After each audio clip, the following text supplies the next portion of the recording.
네, 우리 계속해서 교회 시리즈 말씀을 나가고 있습니다.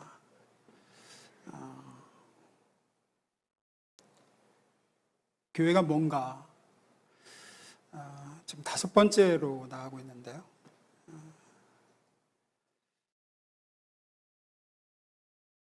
그냥 내가 생각하는 교회는 이러해야 된다, 이게 교회라고 생각하다 이런 거 말고 성경이 말씀하고 있는 교회가 뭔가,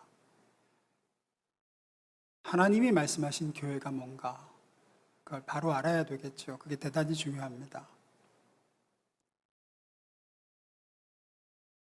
오늘은 5번째 시간으로 교회가 뭔가, 제목을 볼까요? 교회가 뭐라고요? 제자의 양성소다. 저는 이게 제일 중요하다고 생각합니다. 5가지 중에서 이게 제일 중요하다고 생각합니다. 왜냐하면 교회의 존재 목적에 대한 말씀이기 때문입니다. 교회가 무엇을 위해서 하나님이 이 땅에 세우셨는가, 교회를, 거기에 대한 답을 주는 말씀이라서 그래요. 이건 대단히 중요합니다. 무엇이든지 존재의 목적을 알아야 돼요. 첫 번째 봅니다. 읽습니다. 시작. 존재의 목적, 즉 풀어서 얘기하면 교회는 무엇을 위해서 존재하는 건가? 교회는 무슨 목적으로 하나님께 세우신 건가 하는 문제예요. 이게 왜 중요하냐면 어떤 존재든지 그 존재의 가치, 이게 가치 있냐 쓸모 있냐 이런 거는 그 존재의 목적에서만 나와요. 조금 어려운 얘기죠. 철학적 얘기인데 쉽게 예를 들면 여기 컵이 있습니다. 이 컵의 가치, 이게 쓸모 있냐 쓸모 없냐, 이게 가치 있냐 가치 없냐는 어디서 나오냐면 이 존재의 목적에서 나와요. 이 컵은 무슨 목적으로 만들어졌죠? 물 마시고 무슨 음료든 뭔가를 여기 담아서, 그죠? 마시기 위해서 만들어졌습니다. 그게 이 컵을 만든 목적이죠. 근데 그 목적을 위해서 만들었는데 여기가 깨지든지 구멍이 뚫어서 물을 담으면 주주주주주 새. 그러면은 그 존재의 목적을 상실한 거죠, 이거는. 그럼 이건 가치가 있습니까, 없습니까? 없어요. 쉽게 말해 쓸모? 없다. 쓸모라는 말이 거기서 나왔죠. 쓸모는 존재의 목적에서 나와요.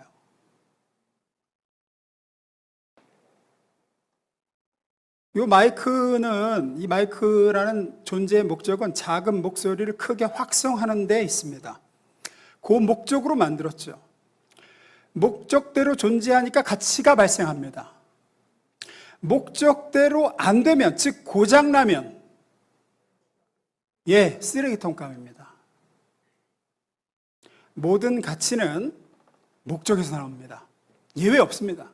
예외 없어요. 그런데 그 존재의 목적에는 원칙이 있어요. 무슨 원칙이냐? 좀 어려운 얘기인데 잘 들으세요. 모든 존재의 목적은 그 존재로부터 말미암지 않아요. 그걸 존재케 한 대상으로부터 말미암아요. 이게 무슨 소리야? 무슨 소리냐면 이 컵의 존재의 목적은 이 컵 자체가 가지는 게 아니라 이 컵을 만든 사람의 의도에 의해서 주어진 거라는 거예요. 이 컵의 존재의 목적은 이 컵이 지가 가진 겁니까? 이 컵을 만든 사람이 준 겁니까? 얘한테 만든 사람이 준 거예요. 컵이 무슨 의도가 있어서 지한테 나는 물을 담는 용도로 내가 존재할 거야 라고 지가 스스로 만들어 줬겠어요. 누군가 이 컵을 디자인했든지 공장에서 찍어냈든지 처음에 뭔가 의도를 한 사람이 손으로 빚었든지 얘는 이렇게 해서 컵을 만들어서 물 담아 마셔야 되겠다라고 의도를 가지고 만들었겠죠. 그죠? 이 마이크를 제작한 사람도 그럴 거고. 모든 존재하는 것은 그 존재케 한 대상, 즉 그것을 만들어낸 창조자로부터 그 존재의 목적이 생겨나기 시작한 거예요. 이 땅에 있는 모든 존재하는 것은 그렇습니다. 따라서 이 땅에 있는 모든 것은 자기 스스로 목적을 결정하고 존재하는 게 아니라 그거를 만든 대상에 의해서 그 존재의 목적이 결정된 거예요. 딱 한 분만 스스로의 목적을 결정하고 존재하는 분이 계시죠. 누굴까요? 하나님이죠. 그래서 하나님을 뭐라 그러죠? 스스로 있는 자, 자존자라고 얘기하죠. 하나님은 스스로 계신 분이죠. 하나님 이외의 모든 존재는 존재케 한 대상으로부터 그 존재의 목적이 발생했어요. 하나님 이외의 모든 존재는 존재의 목적을 스스로 결정하지 못합니다. 유현진이라는 존재의 목적을 제가 결정하는 것일까요? 저를 창조하신 하나님이 결정하는 것일까요?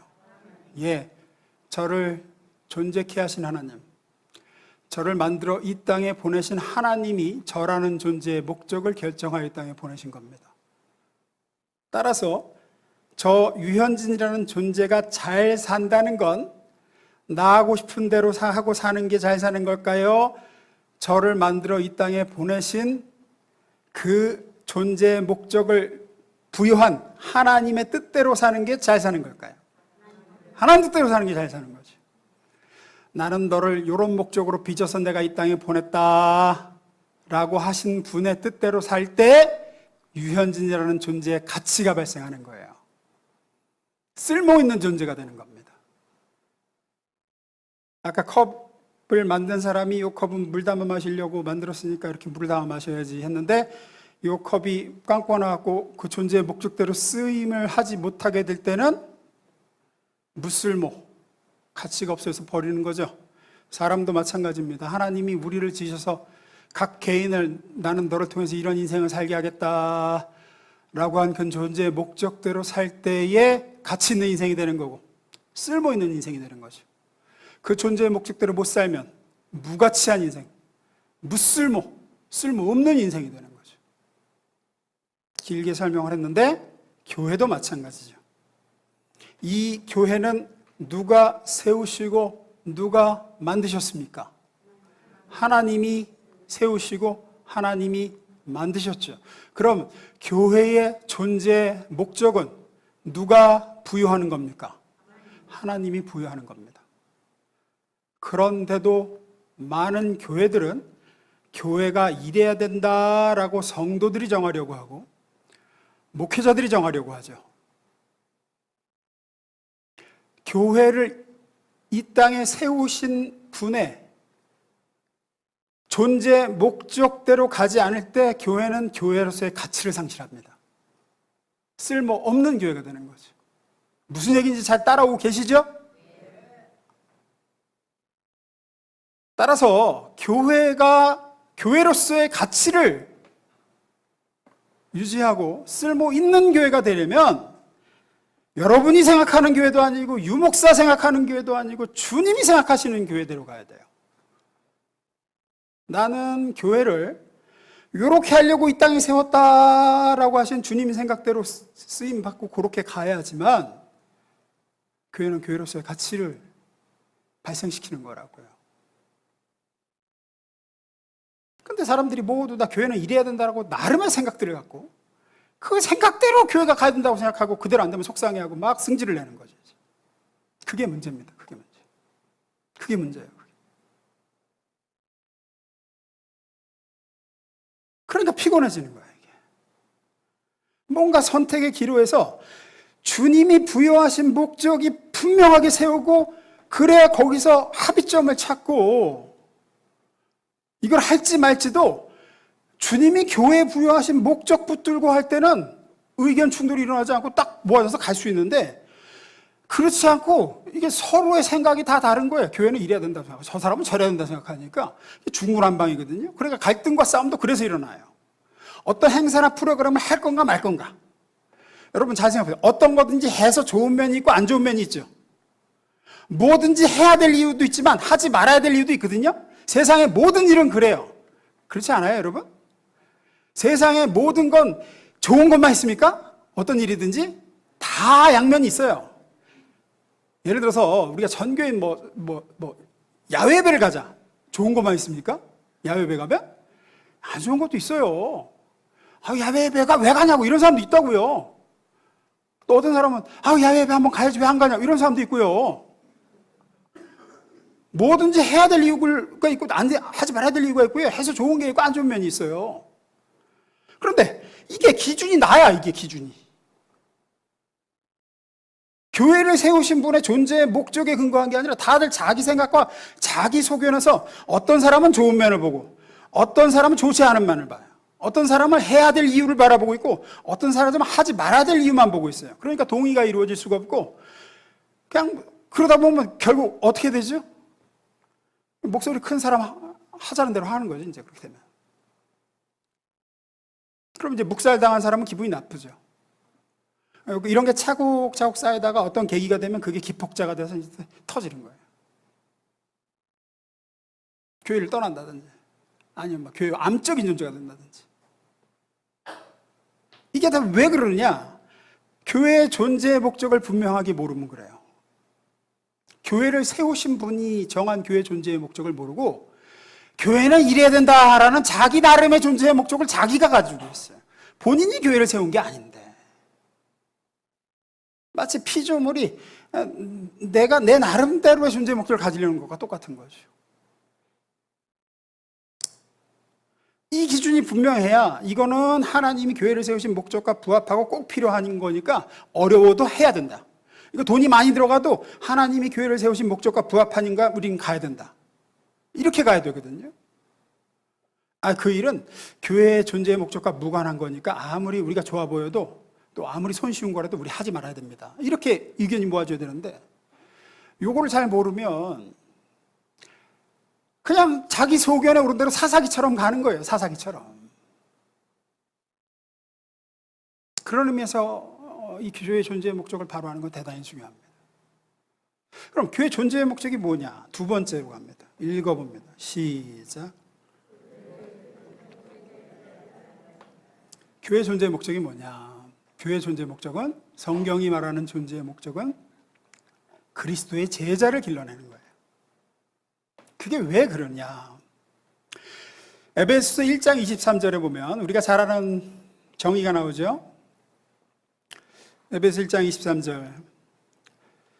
교회는 그리스도의 몸입니다. 그래서 우리를 교회를 뭐라고 수식어를 붙이죠. 뭐라고? 그리스도의 몸된 교회, 몸된 교회 그러죠? 안 들어보셨어요? 들어보시죠. 그리스도의 몸된 교회, 몸된 교회 그러죠? 교회가 그리스도의 몸이다, 몸이다 그러죠? 이거는 여러 번 설명해서 한 번은 들어보셨을 거라고 생각합니다. 예수님이 이 땅에서 육신을 가지고 일을 하셨죠. 일들을 하셨어요. 일을 하시다가 십자가에 달려 온 인류의 우리의 죄를 대속하시고 3일 후에 대속의 사명을 마치시고 다시 부활하셨죠.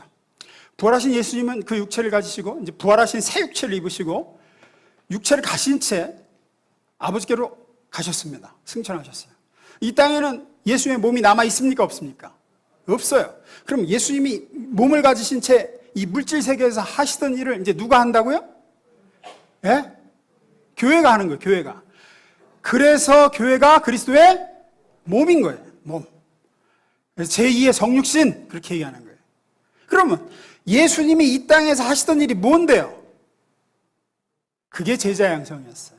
예수님은 3년 동안 병자를 고치시고 귀신을 쫓아내시고 풍랑을 잔잔케 하시고 천국복음을 선포하시고 하신 모든 일들을 사실은 뭘 위해서 하신 거냐면 12제자를 데리고 다니시면서 잘 봐라.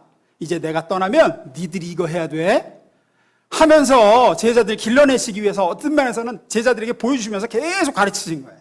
그들과 먹고 자고 제자들하고 얘기하고 무리들 모아놓고 비유 가르친 다음에 따로 제자들 모아놓고 또 설명해 주시죠. 이제 너희들은 내가 떠나고 나면 내가 하는 일 너희들이 이어서 해야 되니까 너희들에게만 따로 설명해 준다. 이러면서 또 얘기하시죠. 예수님은 3년 동안 제자들 길러내셨어요. 그리고 예수님이 승천하신 걸 아시자 제자들에게 예수 그리스도의 영이신 성령이 임하셨고 제자들이 한 사람 한 사람이 사도들이 작은 예수가 되어 예수님이 하시던 일을 이어나갔죠. 그리고 그 제자들을 통해서 또 다른 제자들이 길러지고 그들이 성령을 받아 다시 예수님이 하시던 일을 이어나가요. 그게 교회죠.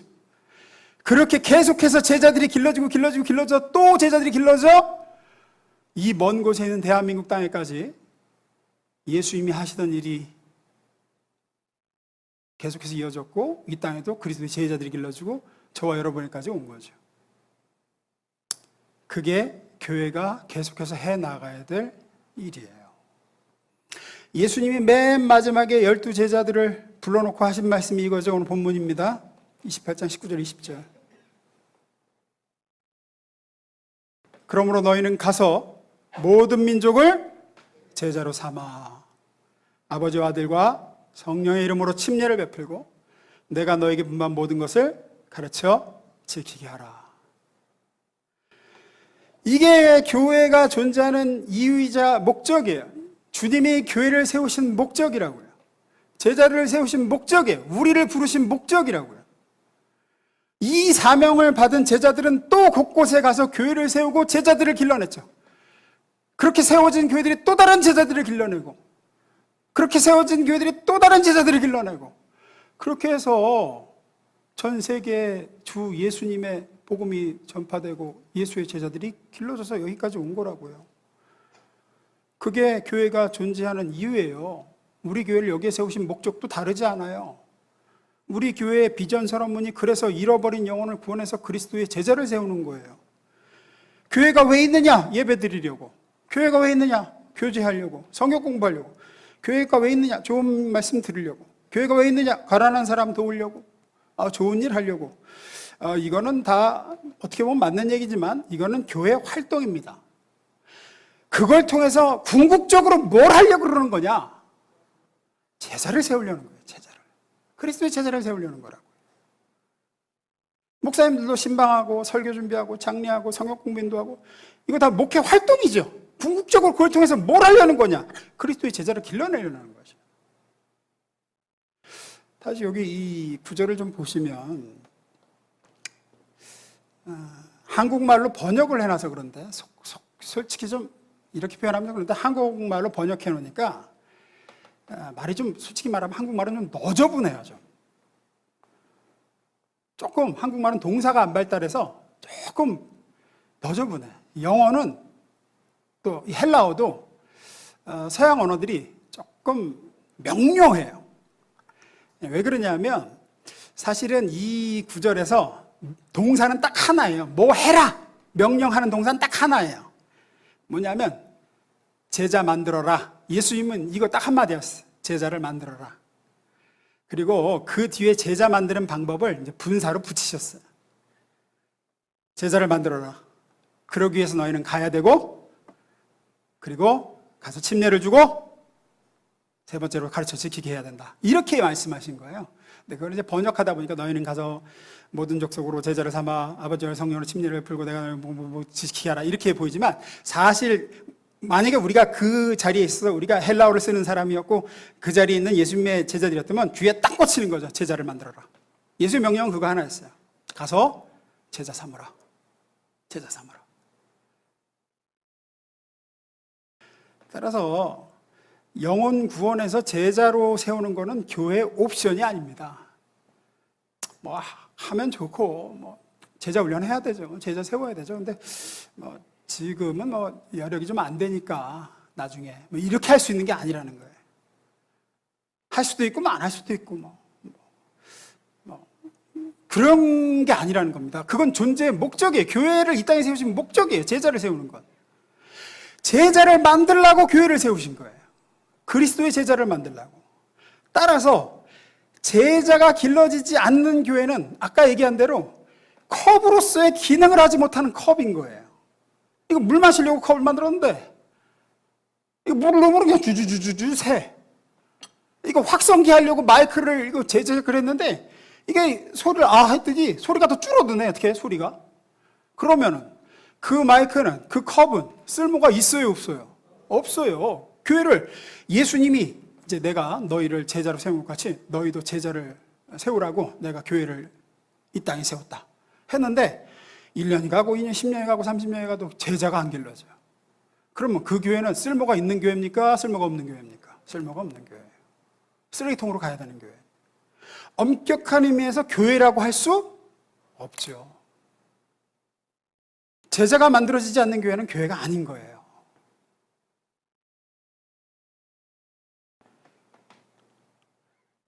이해를 돕기 위해서 이해를 돕기 위해서 예를 하나 들게요. 요즘에는 한국이 잘 살게 됐죠. 한국이 선진국이 되었고 세계 이제 거의 10위권이 이렇게 들어가다 보니까 미국하고 이렇게 우리하고 경제력이 이렇게 비슷합니다. 사는 것도 이렇게 비슷하고 그래서 이민을 가도 이제 우리 뭐 이렇게 외삼촌 외숙모 때 막 얘기가 우리 때는 이민 오면 그냥 죽을 고생을 했는데 아무것도 없이 와가지고 죽을 고생. 지금은 집 한 채 팔았고 오면 그냥 떵떵거리고 살아. 미국 와서도 막 승질을 내시면서 그렇게 얘기를 하시던데 지금은 진짜 그렇습니다. 여기서 집 한 채 팔았고 하면 그래도 어느 정도 기반을 마련하고 이민 가서도 그렇고 살고 그러는데 그래서 예전에 한국 분들은 뭐 가면 영어도 잘 못하지 할 수 있는 게 많지 않으니까 주로 많이 하는 게 세탁소, 3D 업종들 이런 거 많이 했죠. 세탁소 정말 많이 했어요. 요즘에는 좀 지금도 좀 하시는 분도 있는데 그렇게 많지는 않다 그러더라고요. 옛날엔 세탁소 정말 많이 하는데 세탁하면서 옷수선도 같이 했대요. 지금은 옷수선 많이 안 하죠. 하나요 요즘에도? 예전에는 이렇게 양복이 귀했잖아요. 한 벌이 워낙 비쌌고 안 그렇나?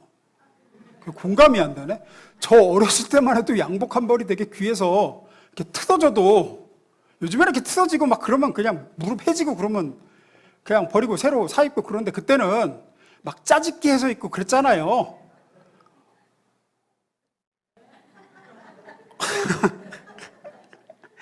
어쨌든 그래서 이제 그 한국 분들이 이민을 가면 이제 이민교회 나이 지긋하신 분들 얘기가 그래요.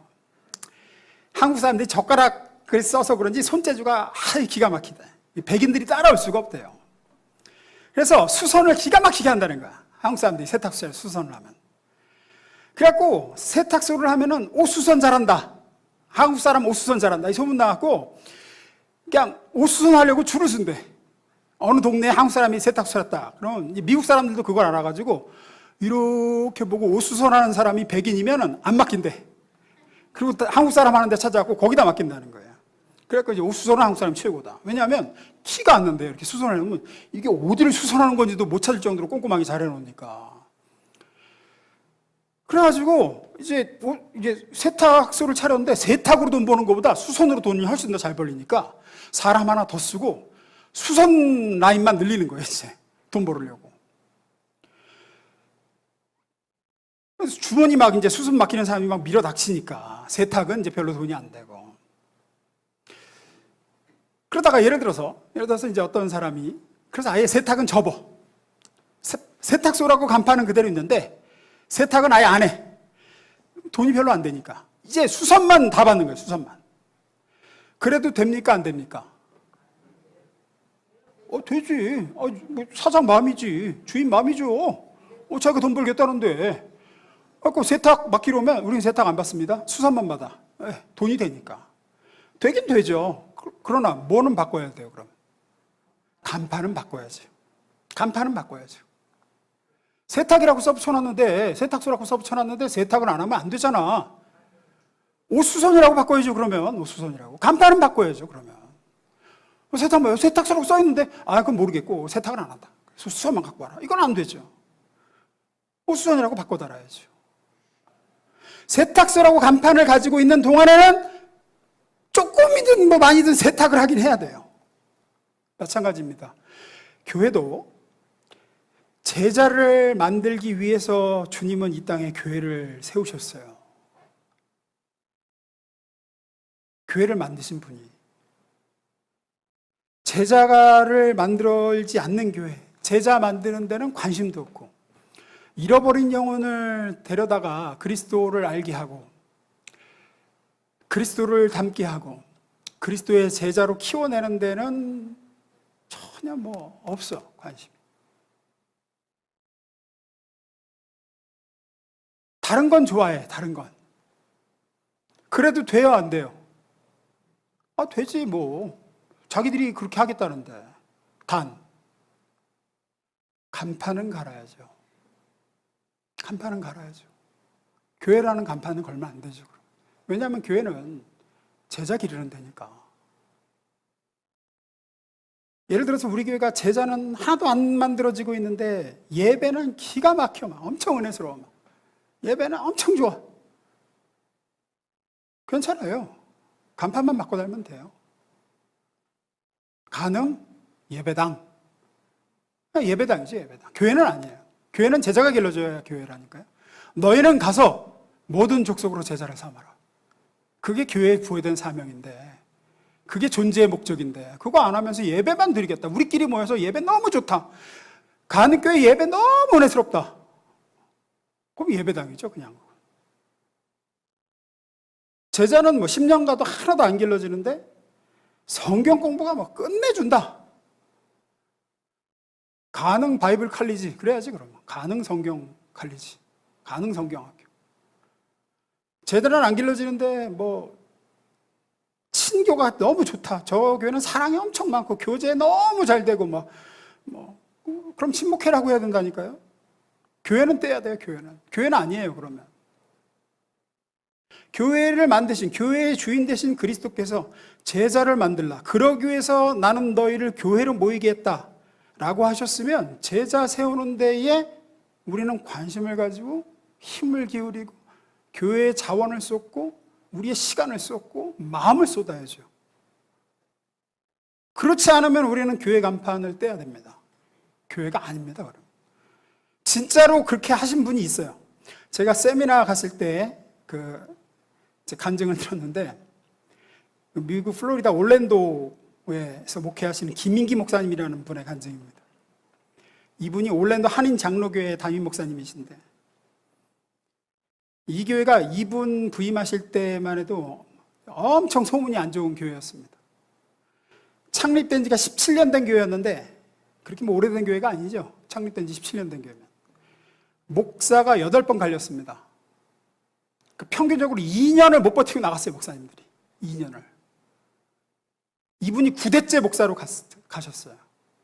2년을 못 버티고, 아이고, 난 사임한다고 그러고 떠나고. 그러니까 17년 된 교회가 뭐 9번째 목사님이 왔으니까 말 대했죠.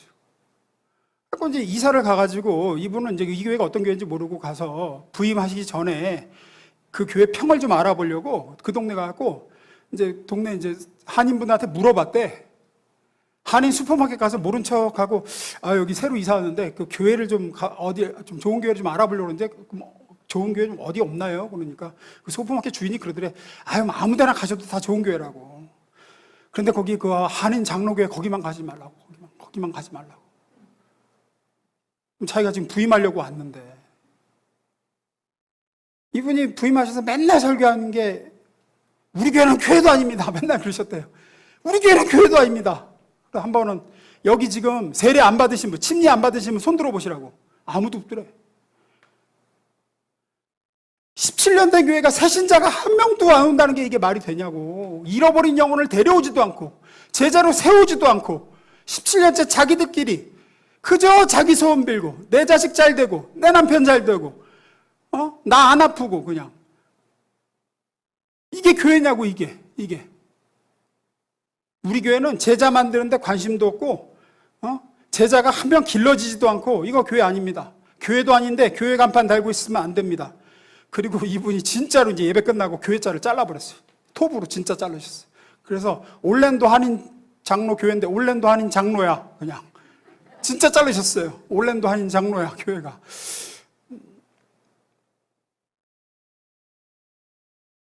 그리고 나서 지금 얼마나 이 교회가 제자 삼는 데 열정을 쏟는 교회가 됐는지. 이제 그 동네가 한인이 채 5,000명이 안 되는 교회인데 그 5,000명 중에도 이제 불신자들이 있잖아요. 전 성도가 예수를 알지 못하고 죽어가는 한 영혼이라도 우리가 주님께로 인도하고 한 영혼이라도 예수를 닮은 제자로 세우고 주님 앞에 가자. 그러고 주님 앞에 서야 되는 거 아니냐 우리가. 그러기 위해서 우리 올랜도 한인 장로교회를 이 땅에 세우신 거 아니냐. 그래서 지금은 이제 주님의 소원을 쫓아서 가는 교회가 됐죠. 우리 가는 교회도 마찬가지입니다. 우리가 예수님을 모르는 사람들한테 1년이 다 가도록 관심도 없고 그 영혼이 예수를 만나든 안 만나든 마음도 안 쓰이고 제자가 길러지든 말든, 그러면 아무리 우리가 모여 예배드리는 예배가 은혜롭고 성경 공부해서 내가 뭐 많이 깨닫고 배우고 뭐 목장에서 교제가 좋고, 그래도 제자가 길러지도 않고 그 예수를 잃어버린 영혼들을 구원해서 제자 만들어지는데 우리가 마음을 쏟지도 않고 그러면요, 우리는 교회가 아닌 겁니다. 여러분, 주님 앞에 가서 정말 부끄러운 겁니다. 이런 영혼 구원하여 그리스도의 제자를 길러내는 우리 가는교회 되길 주님으로 축원합니다. 세 번째 나누고 마무리 짓겠습니다. 세 번째 읽어봅니다. 시작. 그럼 이제 마지막으로, 그럼 제자가 뭐냐? 제자를 세워야 교회고, 제자 양성이 교회의 존재의 목적이고, 그래야 교회는 교회로서의 가치와 쓰임이 있는 거다라고 한다 그러면, 도대체 제자가 뭐냐? 제자는 어떤 사람이냐? 제자가 뭐죠? 그냥 배우는 사람, 그죠? 우리 보통 그래서 배우는 사람, 또 따르는 사람 다 맞습니다. 근데 이제 제일 중요한 것 중에 하나가 전수입니다. 전수. 제자에서 중요한 건 전수예요. 자기가 배운 걸 다른 사람에게 전수할 수 있을 때 제자라고 하죠. 그래서 옛날 무협소설이라는 데 보면 어떤 무술 고수가 있으면 무술 고수의 제자다라고 하면 스승의 무공을 배워서 나중에 자기가 어떻게 훗날엔 자기도 다른 제자를 거둬서 그 무공을 어떻게 할 수 있어야 돼요? 전수할 수 있어요. 전수할 수 있어야 제자다, 그런 거죠. 지금 이제 고려 청자의 기술이 전승이 안 됐다 그러죠. 지금 그 고려 청자의 그 빛깔을 어떻게 내는지 모른다 그래요. 어느 때인가 제자를 못 기르고 죽은 거죠. 제자가 안 길러진 거죠. 전수를 못하고 죽은 거죠. 제자는 그런 겁니다. 제자는 그래서 한국 교회가 제자가 없다라고 하는 거는 이제 그런 거죠. 이제 학원 강사에게는 수강생만 있지 제자는 없는 거거든요. 한국 교회가 수강생만 있지 제자는 없다, 이런 얘기를 하는 이유가 그래서 그런 겁니다. 그러면 제자가 이제 배워서 전수까지 해야 제자라 그런다 그러면 우리는 무엇을 배워서 무엇을 전수해야 제자가 되는 걸까요? 예수님의 제자라고 할 때. 뭘 배워서 뭘 전수할 수 있을 때 우리가 예수님의 제자를 할 수 있을까요?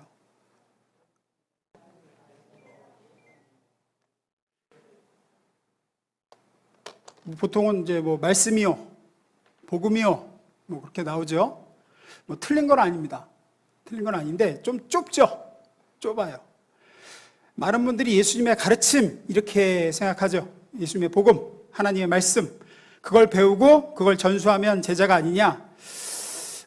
그래서 내 머릿속에 배워서 다른 사람 머릿속에 넣어주는 거, 이게 제자다, 그렇게 생각하면 너무 좁아집니다. 이러면 이제 교회가 제자가 아니라 학자라만 길러져요. 학자만. 성경 지식, 십자가 부활을 잘 아는 학자를 길러서 또 다른 학자를 길러낸다. 이게 지식에 한정시키면 그렇게 돼요. 그러나 제자는 곧 지식만 전수시키는 게 아니죠. 성경이 말하는 그리스도의 제자는 뭘 배워서 뭘 전수하는 걸 제자라고 그러냐면 예수님의 전인적인 삶입니다. 삶. 예수님처럼 사는 삶을 얘기해요. 조금 이걸 풀어서 구체적으로 얘기하면 예수님의 능력과 성품입니다. 내가 예수님의 능력과 성품을 배워서 내 삶 속에서 예수님의 능력이 나타나고 예수님의 성품이 드러나고 또 다른 사람에게 그 예수를 전해서 그 사람에게도 나와 같은 예수님의 능력이 나타나고 성품이 나타나게 해주면, 그러면 제자가 길러진 거예요. 제자가. 요한복음 14장 12절에 이렇게 얘기하죠. 읽어봅니다. 시작.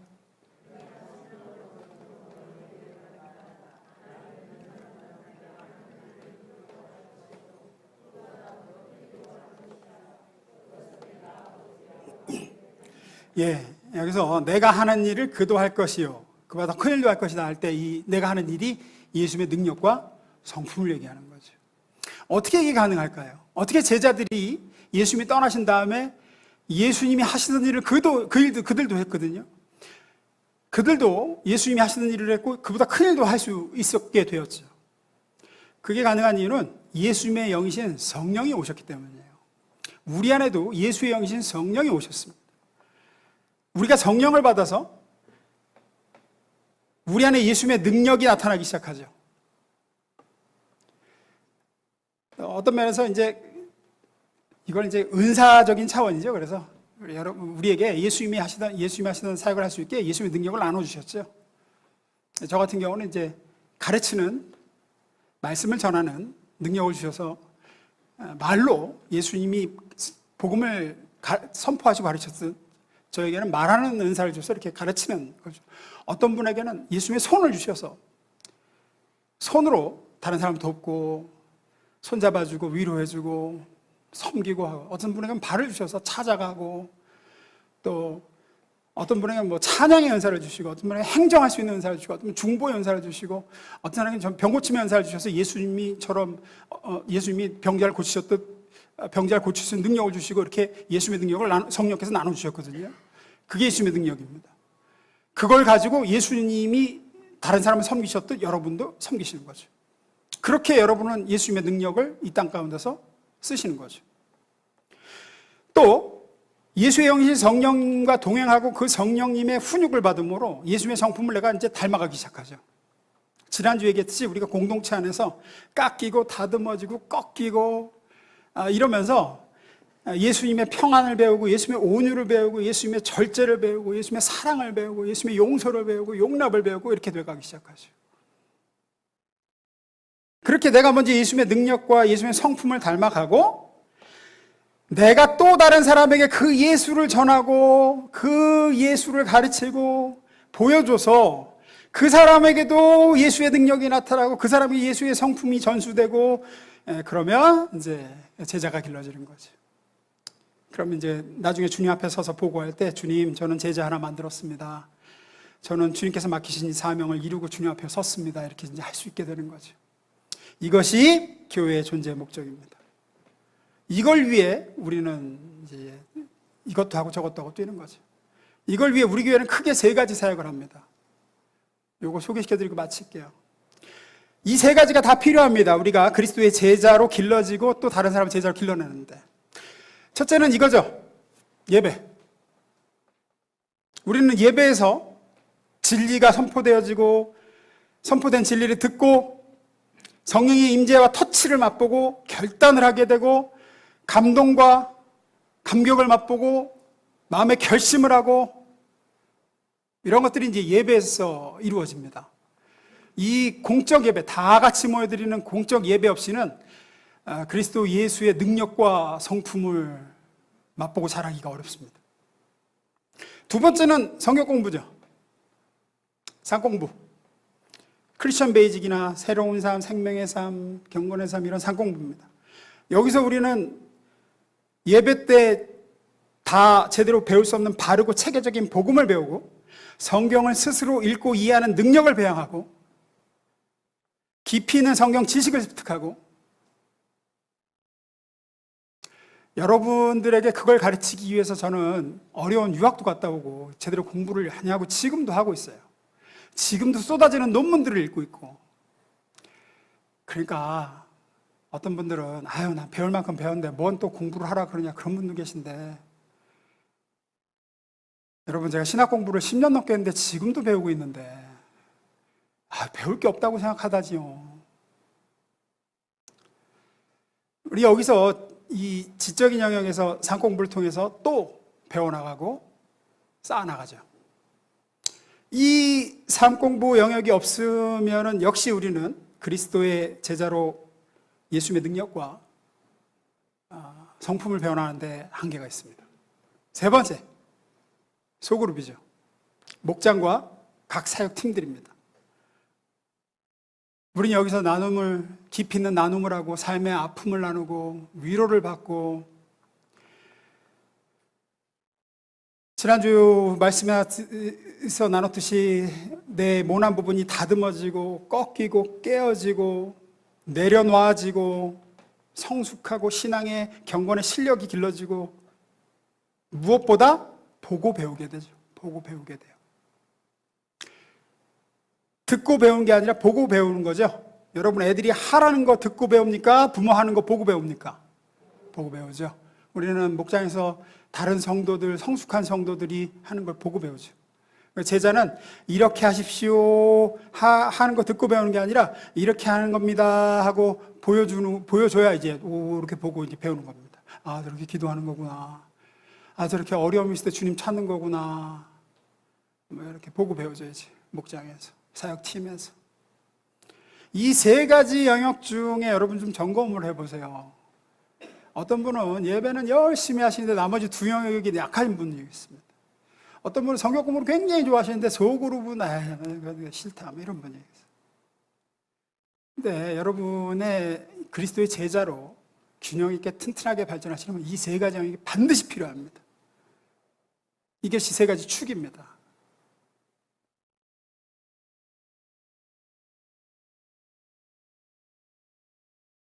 특별히 이 소그룹의 영역을 좀 권면드릴게요. 목장에 아직 소속되지 않고 아무런 사역도 안 하시고 소그룹에 소속되지 않은 분들에게 이제 연락을 좀 다시 드리려고 그래요. 이걸 부담으로 제발 느끼시지 않으셨으면 좋겠어요. 나는 예배 잘 드리고 가고 말씀 듣고 은혜 받고 가면 되는데 왜 자꾸 나를 귀찮게 하고 괴롭게 하느냐. 여러분을 귀찮게 하고 괴롭히려고 절대 그런 의도로 드리는 말씀이 아닙니다. 여러분에게 왜 이런 소그룹이 필요하고 목장이 필요하냐? 첫째로 이 험악한 세상에서 든든한 울타리가 필요하기 때문이에요. 여러분이 당장 세상에서 위기가 찾아왔을 때, 당장 마음이 무너질 때 여러분을 기도를 부탁할 믿음의 동지가 몇 명이나 있습니까? 당장 기도해달라고 나를 위해서 정말 마음을 다해 기도해줄 믿음의 동지가 몇이나 있냐고요.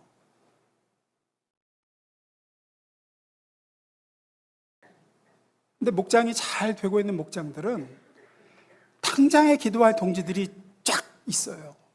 쫙 있어요. 저는 그렇게 되길 바라요. 여기 영적 전쟁터거든요. 전쟁터에서는 내 등 뒤를 굳건히 지켜줄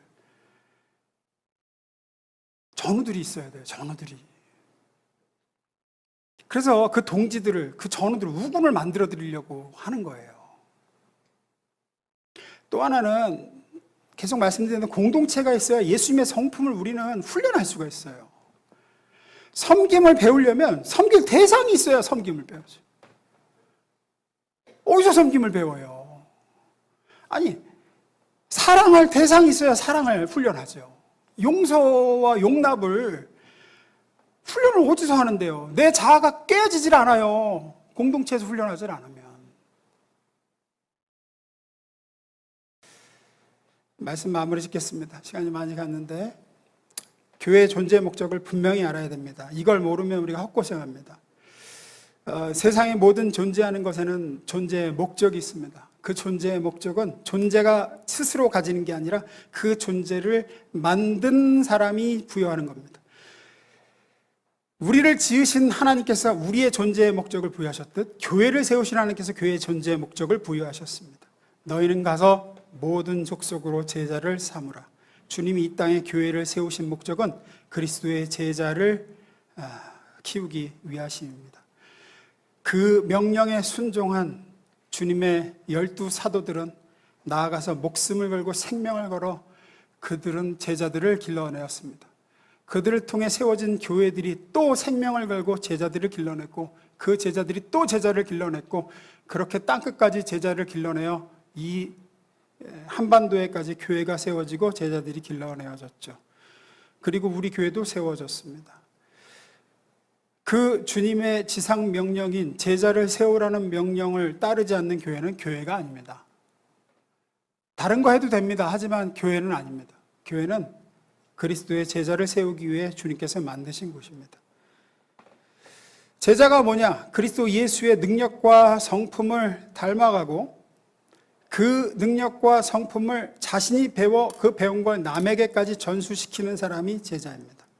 따라서 교회는 예수 안 믿는 사람 데려다가 예수 믿게 하고 그 사람도 성령 받아 예수의 능력과 성품을 닮아가게 해야 됩니다. 주님이 교회를 세우신 이 목적, 너희는 가서 모든 족속으로 제자를 삼으라는 이 명령에 초점을 맞추지 않으면 교회가 아무리 선하게 시작한 것도 반드시 변질되게 되어 있습니다. 역사가 증명합니다. 성경 공부요? 영혼 구원에서 제자 세우기 위해서 공부하는 게 아니면 결국은 자기 만족을 위한 공부가 되고요. 교조주의에 빠져들었습니다. 결국은 이상하게 갑니다. 아무런 능력이 나타나지 않습니다.